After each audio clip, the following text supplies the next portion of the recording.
A letter by a top advisor to Education Secretary Betsy DeVos reveals that the Education Department's been protecting student loan servicers, some accused of illegally exploiting college students by declining to turn over information to law enforcement agencies. That happened in several states investigating these businesses. Erik Ortiz obtained those documents and takes us inside the Education Department's effort to obstruct student loan investigations.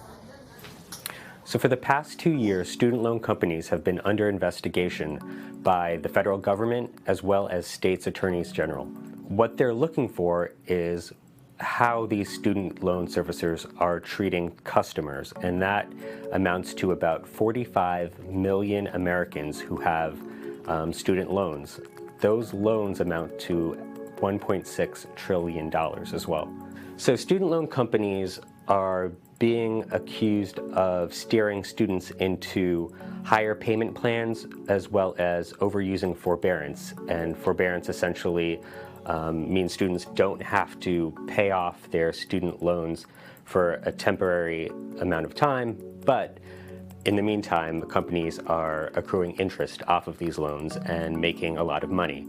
And some groups say, you know, as part of their calculations, it's worth at least $4 billion or more that companies are making. And the companies are being investigated for allegedly misleading these borrowers as well as reaping profits off of payments that a lot of them essentially didn't have to make.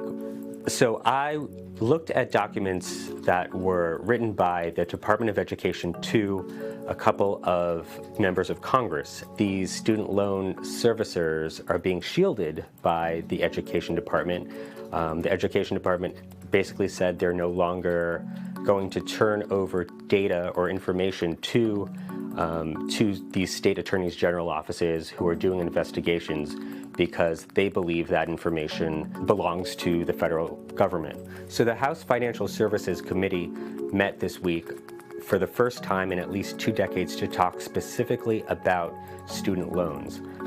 One of the largest student loan servicers in the country, Navient, has said that they are helping millions of borrowers find the best payment plan that they can. So the federal government says that they don't want to turn over this information for the large part because of privacy concerns.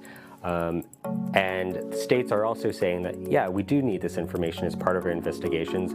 But when I've spoken to student borrowers, they're not as concerned about the state having this because the federal government and loan servicers already have this data and already have their information. And these students are the ones who are paying these high interest rates. And they're the ones that are saying, we want our interests protected.